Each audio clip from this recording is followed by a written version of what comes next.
Good afternoon, everybody, those of you in the room here at the OECD and those online.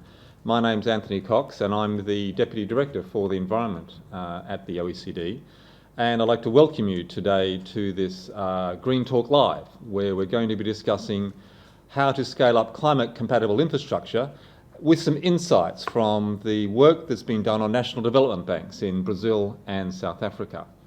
Now, this work has been done as part of a broader project called Financing Climate Futures, Rethinking Infrastructure, which is a joint project between the OECD, the World Bank and the United Nations Environment Programme, with the support of the government of Germany. And the idea of that project was to take a look at what it will require in terms of policy actions today to have the fundamental transformation in infrastructure that is required if we are to move towards a low-emission, climate-resilient future. As part of that project, we identified 6 transformative areas: planning, innovation, private finance, public finance, development finance, and cities as the key transformative areas where policy action now, the governments can take now, in order to make a change. A fundamental part of this work is around public finance and development finance, and an integral part of that story revolves around official development assistance, multilateral development banks, and of course national development banks. So as part of the work, part of the project, we undertook a special analysis of the insights from 2 countries, Brazil and South Africa. And here today to deliver the results of this work are Jens Sedemund, who is the head of unit for environment and climate change in the OECD Development Co-operation Directorate. And he was part of the team that analysed the South African case. And we also have Özlem Taskin, who is a policy analyst in the OECD Development Co-operation Directorate. And she led the analysis of Brazil's National Bank for Economic and Social Development. So Jens will present first, and then Özlem will follow him. The presentation will last for about 20 minutes, and the talk will be followed by Q&A. We are interested in getting your views on what Jens and Özlem have to say, so please don't hesitate to raise questions here in the room at OECD or online. If you are online today, and there's quite a few who had registered, you can send questions at any time to us, and if you click on the questions moderator in the chat section of your WebEx screen, I will convey them to Jens and Özlem. So this is our chance to dig deeper into this subject. So without further ado, Jens, the floor is yours. Thank you very much, Anthony. Welcome everybody to this talk. Looking forward to an hour of interesting engagement with all of you. Now let me briefly say that as Anthony mentioned, our focus on the topic is on development finance. And while the traditional point of departure from our part of OECD is on the DAC donors, the donors that are members of the Development Assistance Committee, we are very much approaching the substantive issue on looking at the whole architecture of development finance. And in this architecture, development banks and national development banks have a very important role, and in particular in the larger emerging economies. Now, the national development banks are not necessarily a new topic in global discourse on financing for sustainable development, but I think the approach and the outlook in which we have considered them for the purpose of this work is actually.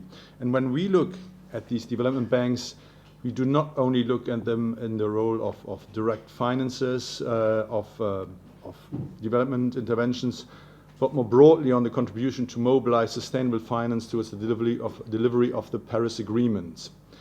And the key question is, to what extent are national development banks embracing the climate agenda, and what lessons can be learned from them for other parts of the world? Now, as we have heard in this case, we had 2 case studies of Brazil, BNDES, and South Africa, DBSA. And we did this work in close collaboration with those banks, and we are very appreciative and would like to thank them for sharing their experience, opening themselves up, and providing data and information as well on their policy and strategies. Now also to say that many national development banks are not from OECD member countries, but at the same time there are close links and cooperation with both multilateral and bilateral donor institutions. Now, if you look at this graph, what you see is a range of development banks across the G20, and not just in emerging economies or non-OECD economies, but also OECD economies. And what you can see is that they have quite different sizes in terms of their assets as a share of GDP. But what is common, even despite these different sizes, is that they play a key role in the development agendas of their countries. And moreover, even relatively small NDBs have usually much bigger financiers and financing roles in terms of volumes in their countries than external providers. Now, just as one example of that, if we consider BNDES, which has a very broad mandate and broad portfolio, and as you say, has a higher share, BNDES over the period under consideration basically had consistently around 20 times the amount of disbursements relative to the biggest external partner in Brazil. So it really was a very important actor. Similarly, DBSA wasn't quite as high, but it has a much more specific focus on infrastructure. Now, one thing also to reiterate is that, as I said, we've been very appreciative of the work that we've had, but it is also an area where there is not enough data and information and evidence, so it will be, I think, given the important role of this group, very important to look in this further.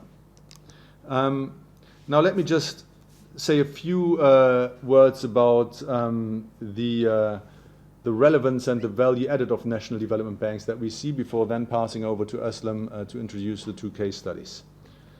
The first is simply the experience and expertise that they have in infrastructure financing. Many national development banks have an explicit mandate for infrastructure, and on top of it, the nature of a national and public institution basically reflects the strong public policy component that invariably is inherent in almost any infrastructure investment. The second very important point is their ability to provide finance, and often long-term finance or relatively long-term finance in local currency. That is a key point, as many of you may be aware that local currency financing is one of the key challenges with regard to infrastructure in developing countries. And it is even more important when you come to areas such as renewables, where there's typically a very high share of capital expenditure up front, which translates then into a high share of financing cost as a total share of costs. Third, they are a trusted actor in the national context. They, as national institutions, they know national companies or they know companies, and they have established working relationship not just with national, also with subnational actors. And at the end of the day, as a public institution, they are a financial instrument of policy for the countries. They talk to the government from the perspective of a mandate that is essentially given to them by that government, and they also take overall a longer-term perspective and national perspective rather than sort of short-term quarterly results. So that means that they are, as I said, trusted interlocutors and partners because their mandate and their operations are closely aligned with that of the government. Now this leads to the next value added, and that is that they are not just a source of financing, but can play a key role in supporting policy reform and building markets. Again, this comes back to their closeness to government and being tied to the state, which gives them a special role in the support of policy reform and including the emergence of new markets and new technologies which may not have a track record in those jurisdictions.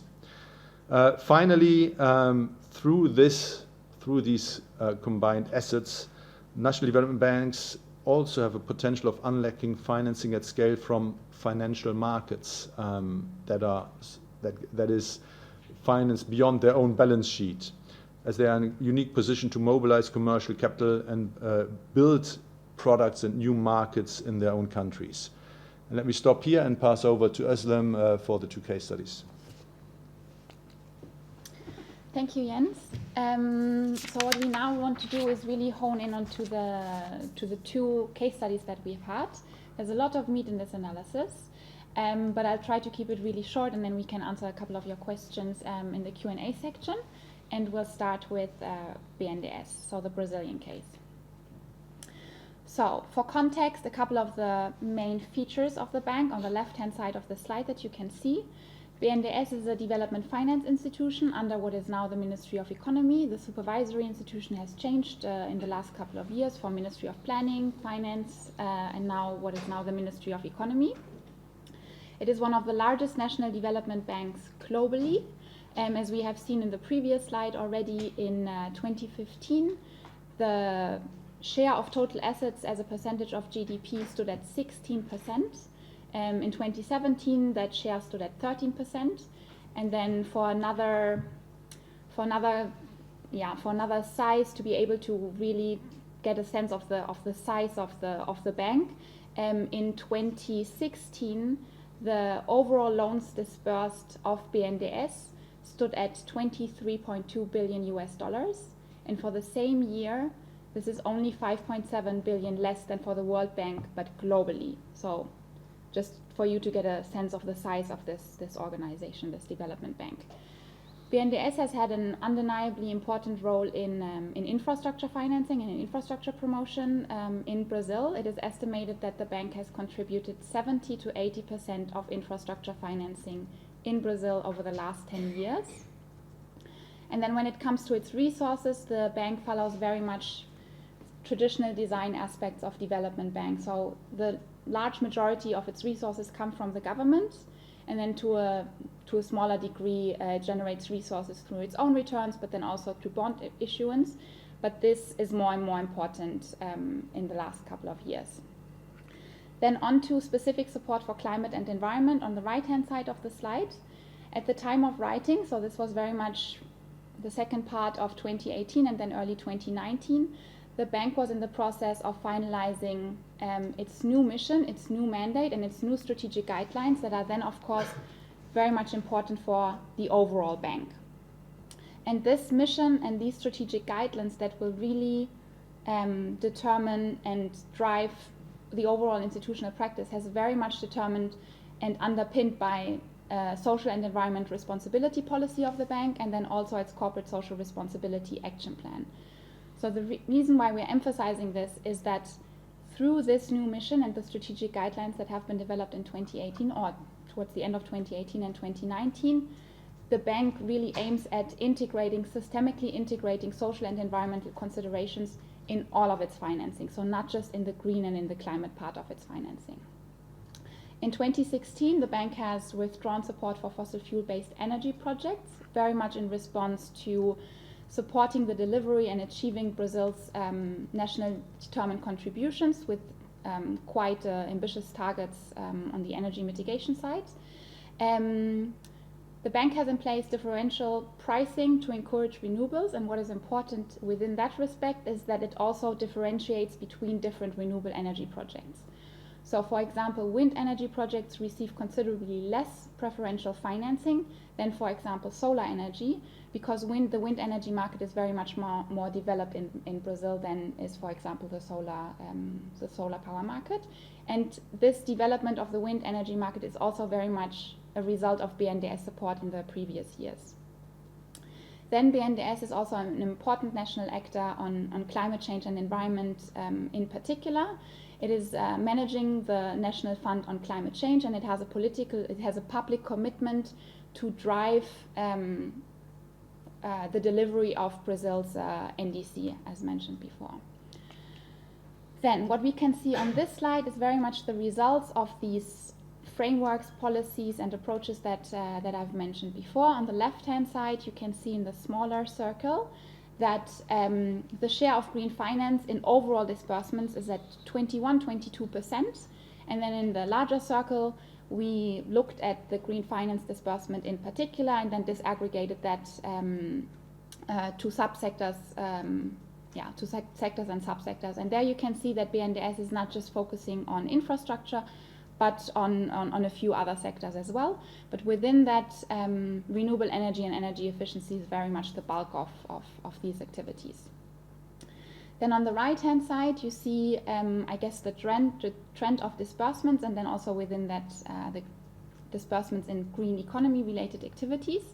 And what is important for us in that slide is really, if you look at 2015 and 2016, you can see that there's a sharp contraction in overall disbursements.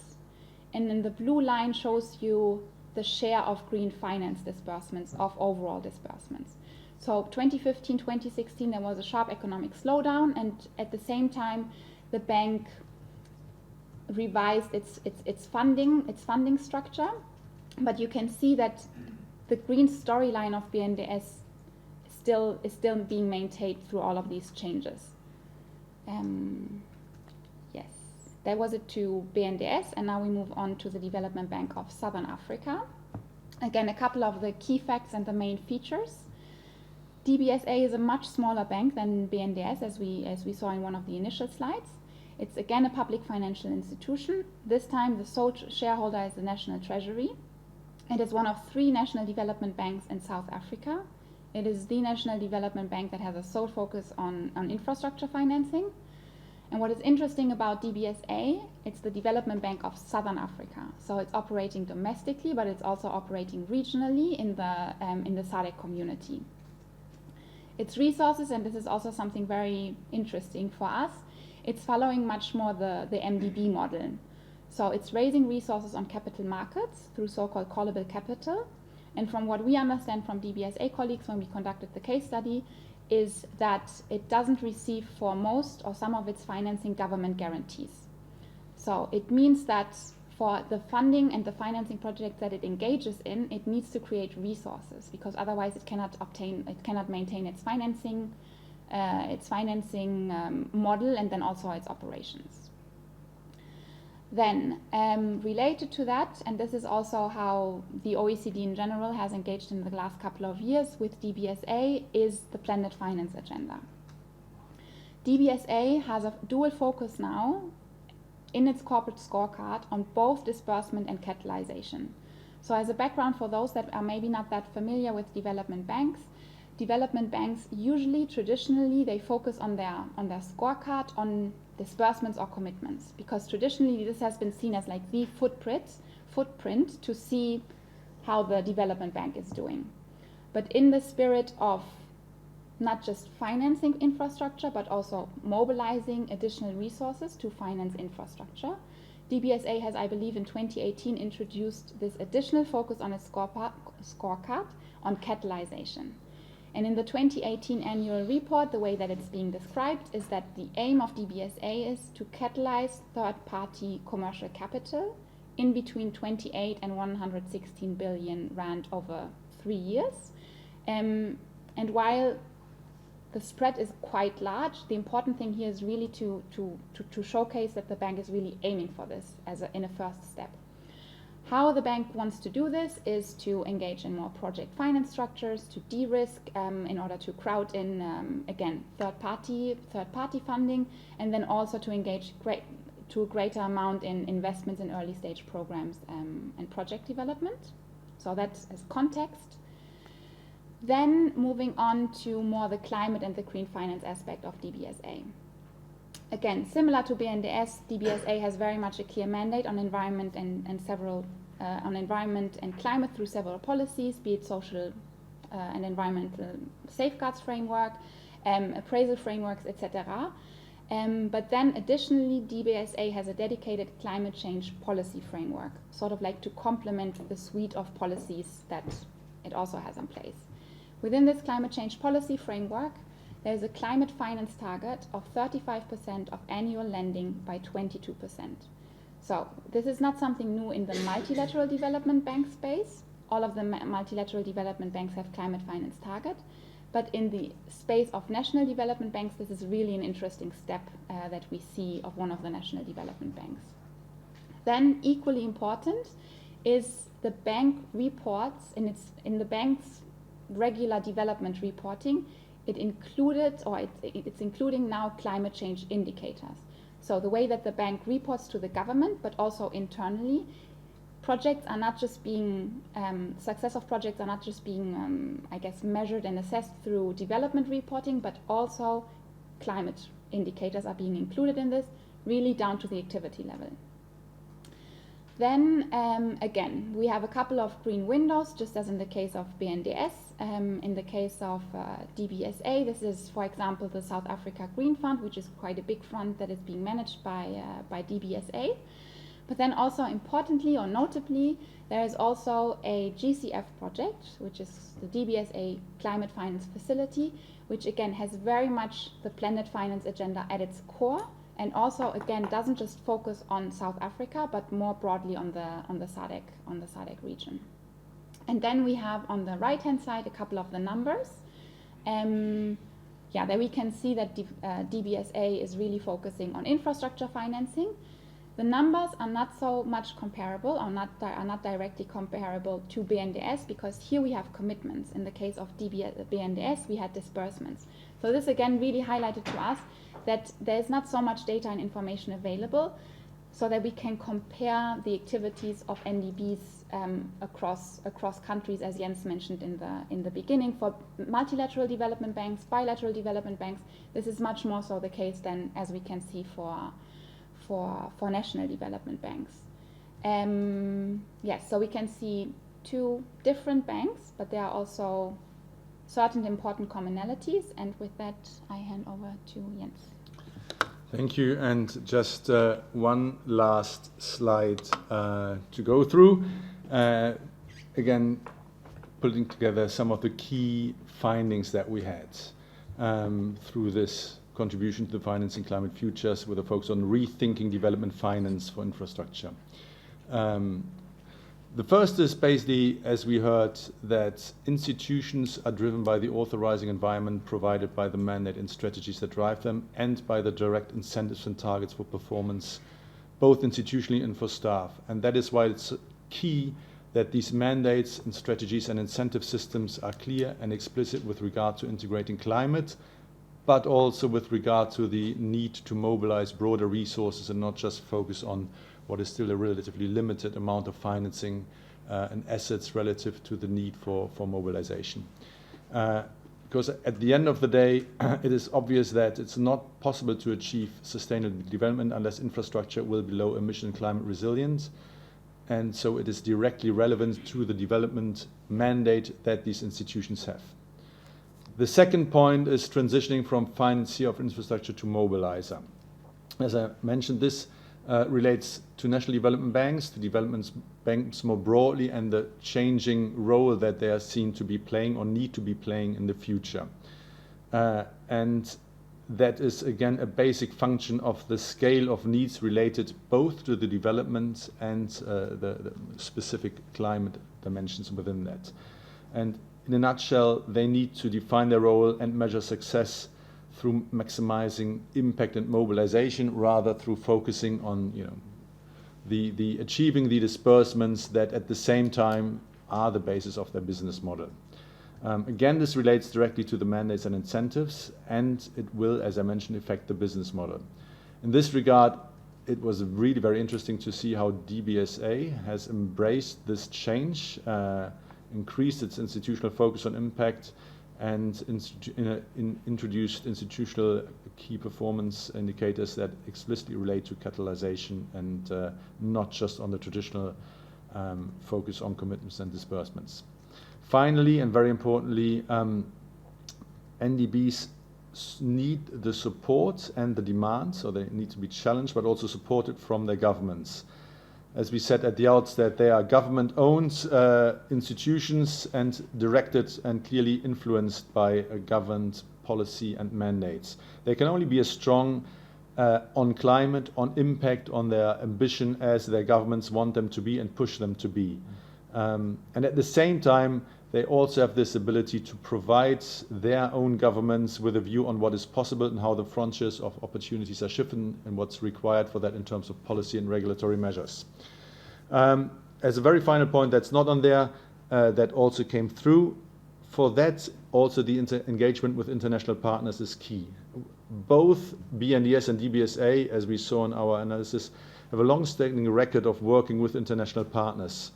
And this has been key not just for providing concessional resources for financing, but also for developing associate expertise and capacities with regard, for instance, to climate financing.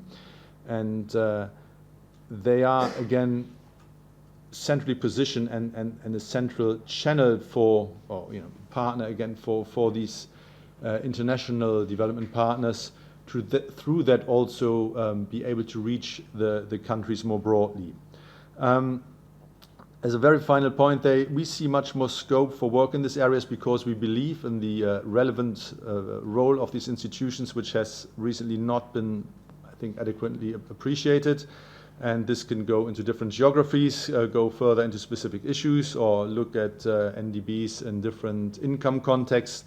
But with that, just to say that we look forward to your questions, comments, and ideas on what you have on these topics, but also maybe on what else to do in this work. Thank you.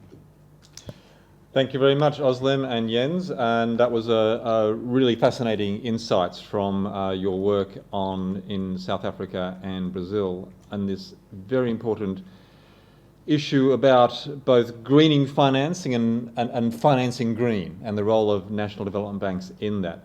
We do have quite a healthy community online who has joined us, and so I'd encourage those people online to send us in questions, and so we can quiz Özlem and Jens and delve deeper into this topic. But in the meantime, I'd invite some questions from our room here.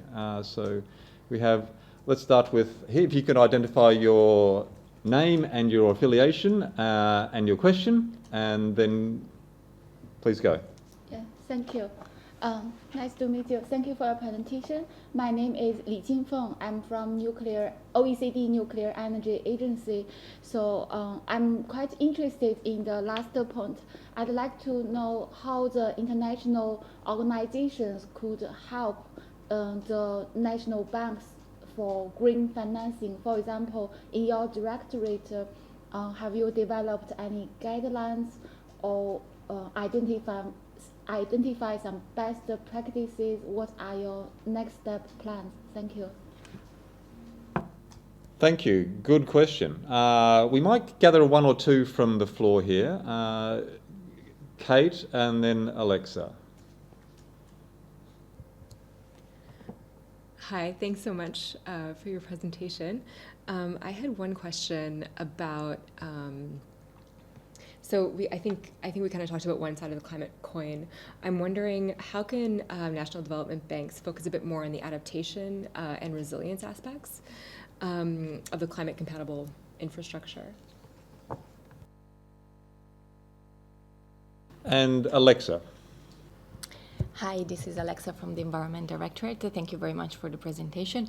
I was wondering about the point you made about the government's, the importance of the governmental support to development banks, and I was wondering if you have presented your recommendations or your findings to the respective governments of these case studies, and what was the reaction that you got?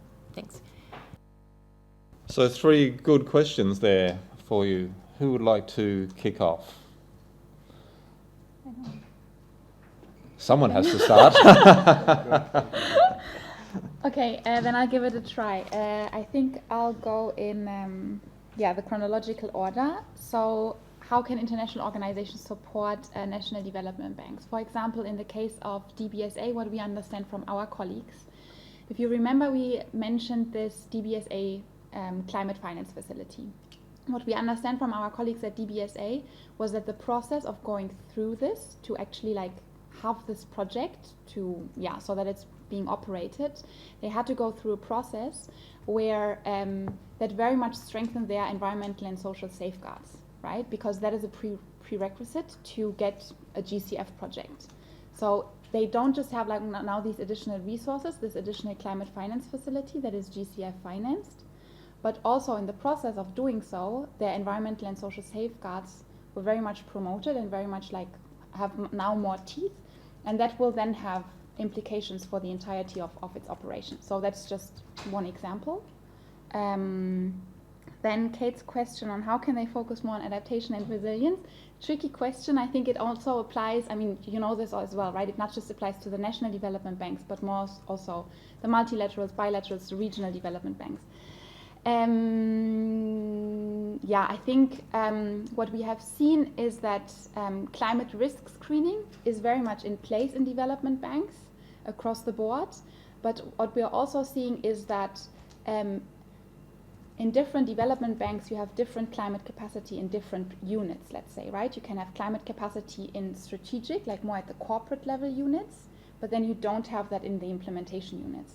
So how can these implementation units really go through a stringent process of climate risk screening if they don't even have that expertise? So that's for me very much a question mark, maybe also a bottleneck of where they can make progress. Then on the if whether or not we've presented this to governments, at least in both cases we've had fact-finding missions in the respective countries, and there we've not just engaged in discussions with the banks, but also in their enabling environments. So in the case of BNDES, this was the Ministry of Planning, Ministry of Finance, what is now the Ministry of Economy, and then also Ministry of Environment, like really the enabling environment around that. And they have very much, I guess, seconded our emerging findings from this. Yeah, we're hoping that they will more increasingly with these findings, more increasingly place their national development banks also in the NDC structure, right? So not in the NDC planning, in the NDC formulation, but then also in the financing and implementation, so that these two can really come together and NDBs can become really a conduit to deliver, to strengthen the global response to the climate emergency. Jens, did you want to add? Maybe anything? yes. Thank you. Just a few quick comments. I mean, I think Özlem gave some concrete examples of, for instance, how there was support from international partners to development banks. I think to try to pull this together, I think there are basically two ways. One is providing support for financing, and one is providing support for capacity and expertise. Maybe a third one is then to bring them into the dialogues. But I think what we saw is that a little bit of concessionality can go a very long way in terms of changing terms and in financial what's possible financially. But then what's equally critical, I think, was the support and then the engagement with the international partners on bringing expertise, developing specific units that focus on climate financing and what that entails to these institutions. Maybe a quick point on the question on focus on adaptation and resilience.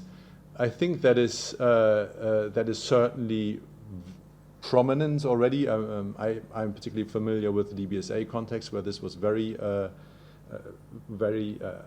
much recognized as an important thing. There's a high share of engagement that relates to financing local infrastructure municipalities with relation to water. I think we've all heard about water stresses in South Africa in recent years.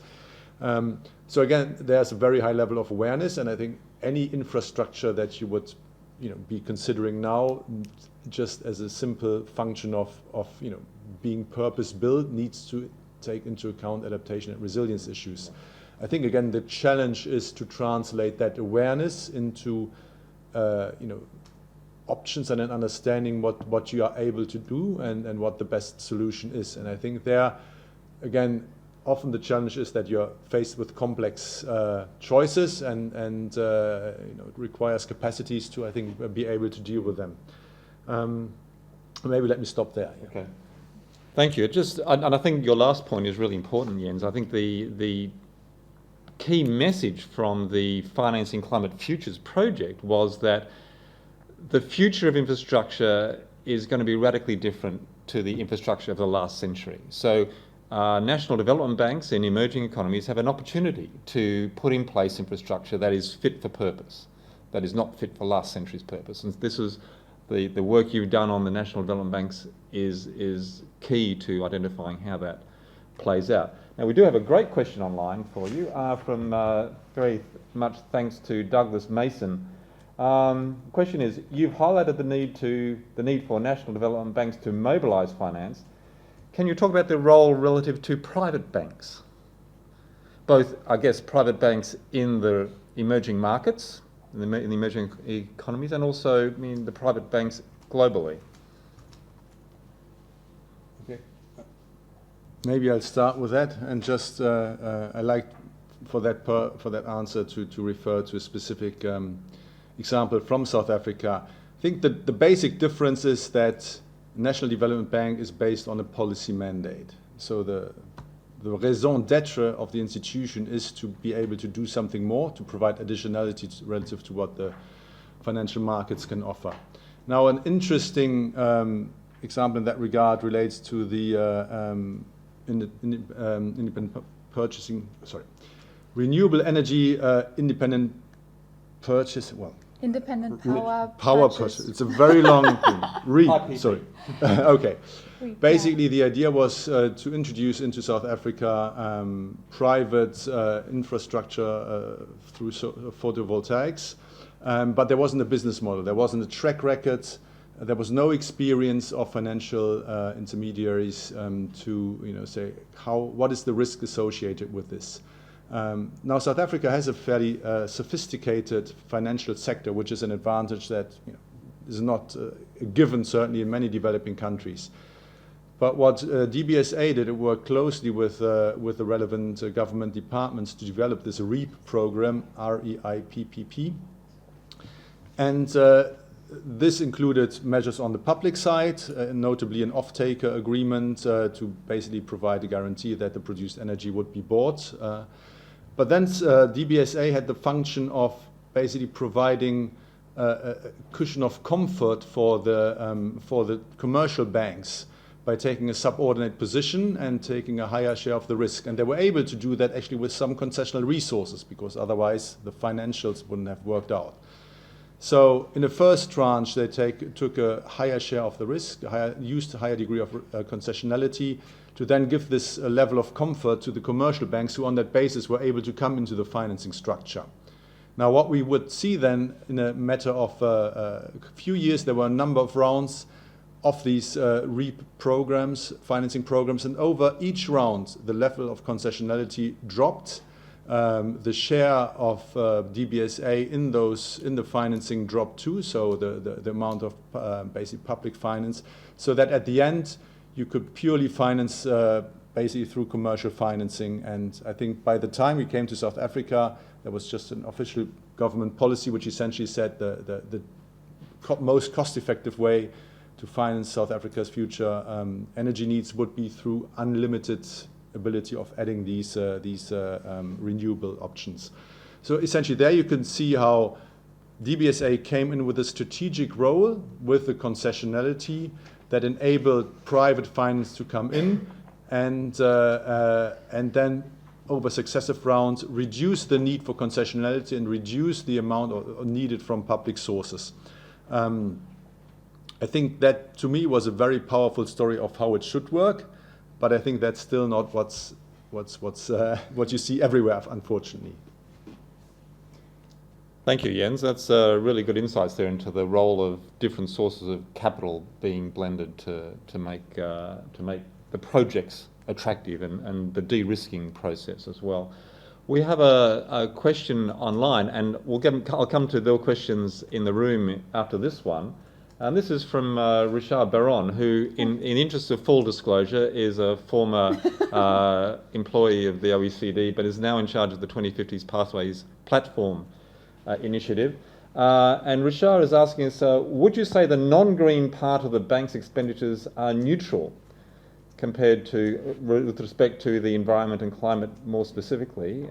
And would you say the NDC is the upper limit of the bank's involvement and effort on climate domestically? I guess this is a question is, what is the role of the banks in driving ambition? I mean, particularly in relation to the longer term goals, or is it very much focused on the here and now? Okay, I'll give it a try. So, non-green part, is that neutral? At least for BNDES, I think we can say that because they have withdrawn their support to fossil fuel-based energy, at least we don't have these really brown, harmful projects within that. I think that is a little bit different for DBSA. Then regarding NDC's upper limit and what is the role of NDBs in driving ambition. So if we go back to one of the previous slides, I think that diagram might be helpful, this one here. So we can see on the right-hand side, on the upper right-hand side, they support policy reform and build markets. And I think that for me is really the key, I guess, yeah, the key form to answer that question. Because NDBs sit somewhat between governments and the markets, they can provide signals back to the governments whether or not the incentive structures that are being in place, or whether the policies that are in place in order to drive NDCs, not just through governmental institutions but also through the private sector, are these signals the right ones? Are they being taken up by private actors? Is happening what is supposed to be happen? And then also like feed that, sort of like provide a little bit of a feedback loop. Is it happening? Yes or no? Can we be more ambitious? Because oftentimes also, in particular in the renewable energy space, expectations have very much outpaced the expectations, right? And then there they can very much provide a feedback back to the governments. Look, we are already beyond what we have thought where we would be, and then we can be more ambitious.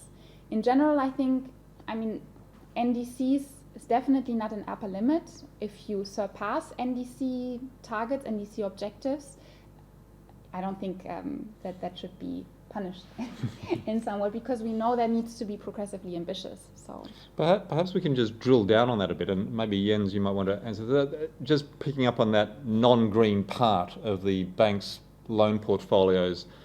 If we're talking there about financing city projects, financing airports, financing transport times, how are the classifications done in the banks? How do we avoid greenwashing and an inappropriate categorization? Thank you. I think that's of course a good question. Let's say the maybe one answer to that is that they are relatively new to the game. I think they have also more limited capacity when it comes to all this sort of policy, measurement, etc. Complexities that are sometimes involved in tracing that.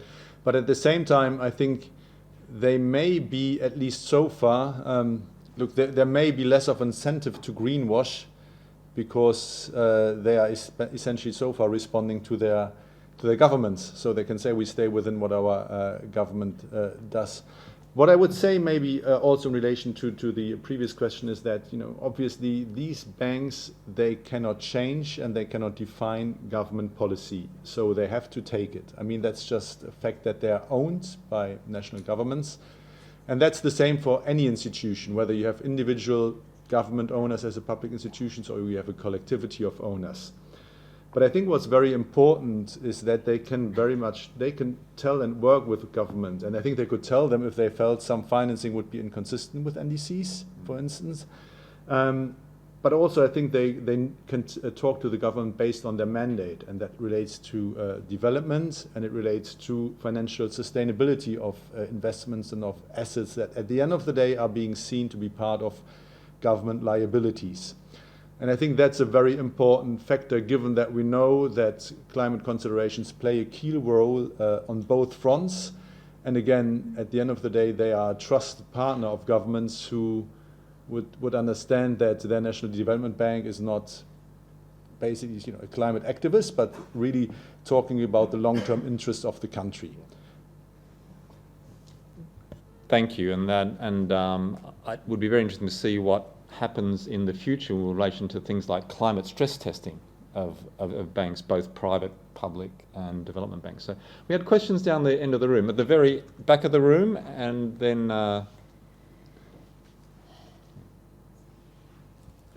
Hi, I have a question about emerging economies. I come from India, and my question is about I see a sense of mismatch in the priorities, and I want to understand, for instance, where agriculture is the biggest sector in India, and there is a massive slowdown in agriculture. There's a problem of energy access, yet there's a lot of work happening in the space of solar energy, for instance, in the country I come from. So I just want to understand, what is the role of development banks in really guiding a country, perhaps, and understanding where they really need to focus more, probably. Yeah, so what would your advice be to a country that's perhaps mismatched in its priorities? Yeah. Thank you. Please go ahead, Jens. I think the easy answer on that is that the focus of the study was on infrastructure, so we didn't have to deal with that question. But maybe just to say that in the case of South Africa, for instance, as we mentioned, there are 3 public development banks. DBSA focusing on infrastructure. There's one that's focused on industry and one that's focused on agriculture. And so clearly there is an institution that would naturally address the climate dimension from its mandate on agriculture and again have a key role in helping shape regulatory action and policy action to make sure that that investments and support to agriculture is appropriately taking that into account.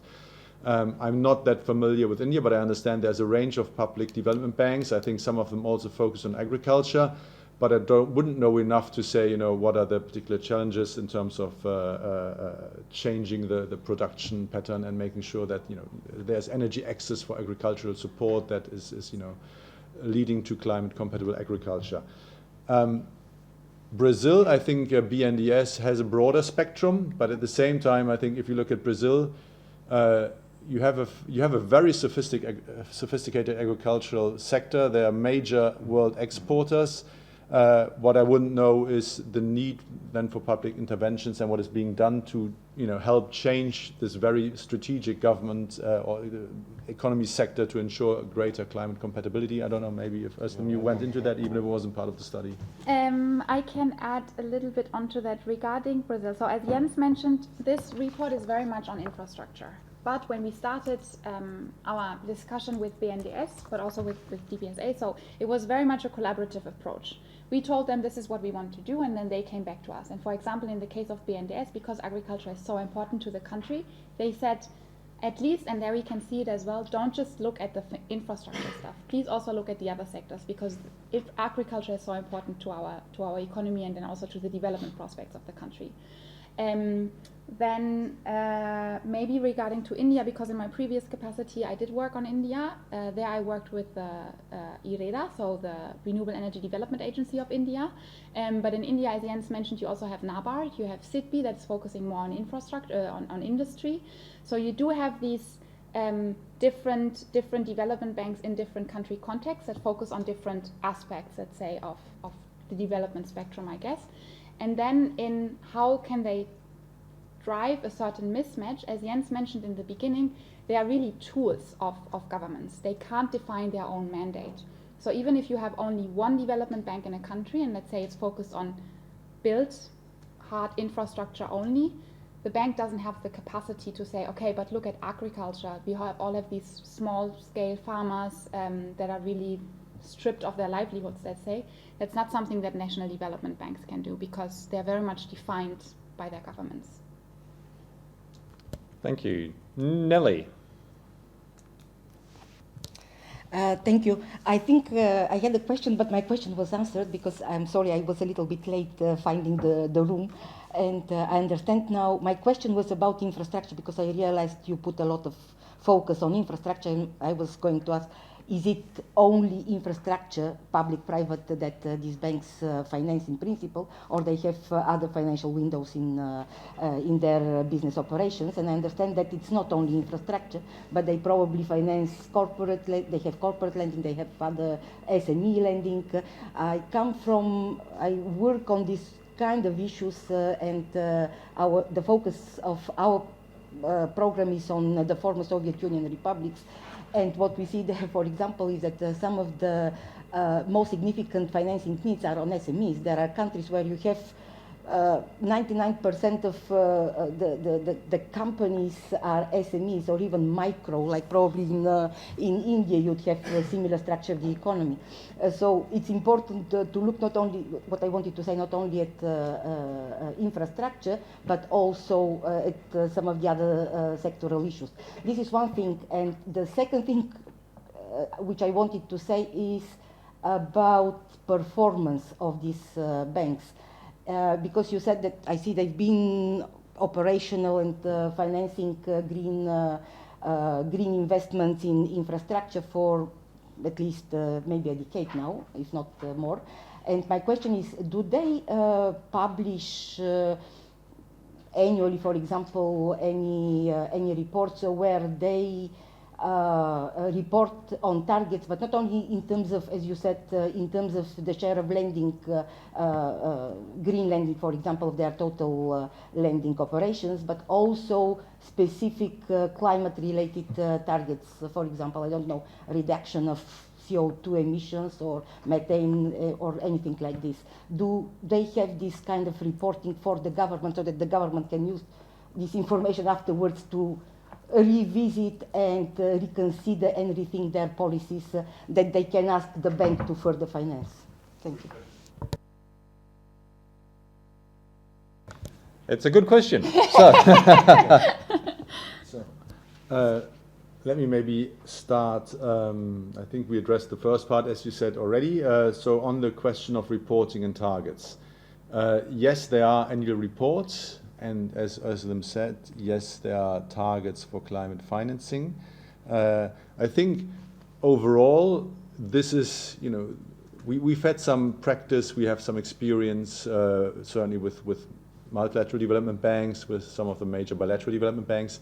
But as Özlem mentioned, it was a big step basically to start reporting on climate targets for these banks, because it is often a question of capacity, of developing the understanding of the issue and being able to implement that reporting. So it's certainly not, I would say, comparable in detail and in depth. It's more simple than what you would see from the World Bank or other major multilateral institutions. But that's also overall a challenge that the complexity or the challenge of doing a very detailed reporting when it comes to emissions, etc., specific, the ability to basically do that with current capacity is not the same as major institutions. And similarly, the ability for more sophisticated modeling when we come to again the question of resilience and adaptation, that's still something that's certainly more of a constraint. But there's clearly the fact that they've set targets, that they've developed a methodology, and that this is being taken very seriously, I think. And I think one interesting aspect with regard to that, it's not specifically to climate, but to catalyzation, was that basically Court of Auditors came to DBSA and say, you focus on catalyzation. How do you do that? We want to see the methodology. So it's not just talk, but I think maybe because it's also public national institution, this is being taken very seriously, and so also gets a level of scrutiny. Thank you, Jens. We're getting towards the end of our webinar, of our Green Talk, but I'd like to take at least one more question, and then I have a question of my own for you. So a question from Sam Pickard online, and it's about how NDBs, and I guess these two you've studied in particular, are working with subnational governments, either by helping them to prepare projects for their own portfolios or helping to attract private finance. So are they managing to join up and build capacity in these countries at the subnational level? Thanks, Anthony. Yes, I think that certainly was a main part of a main mandate for DBSA, and I think we try to say they know, of course, not just the national governments, but they, as public institutions, have linked to other governments. So, for instance, with regard to DBSA, a big focus of them is to work with municipalities, also to support the traditional black empowerment dimension of policy, and they're actually going to projects that other financial institutions would not be able and would not be going to. So this is very much part of their mandate and what they're required to do. And again, that's, I think, as a function of their policy role, as a difference to just investing purely on financial terms. Okay. Can I add one thing? You may, Just please. very quickly. For BNDES, it's also similar. They also work regionally, let's say. But in Brazil, and I'm not so aware if that is the case also for South Africa, but in Brazil you have like a big landscape of development banks and development funds at the national level, but then also at the subnational level. So because BNDES was so interested in this work and has very much supported this work, also to the highest levels, what we are doing now is look at the blended finance agenda in Brazil throughout these different levels of development banks and development funds. So I would say stay tuned. Stay tuned indeed. So I'm going to take the liberty as the moderator for this to give you the last question. I'd like 30 seconds from each of you, from Özlem and Jens, on what is the future of NDBs? Where are we going globally? 30 seconds. I think the short answer is they're coming back in terms of the awareness of the role. I think there's still some way to go to ensure they develop the capacities and the abilities to play that role.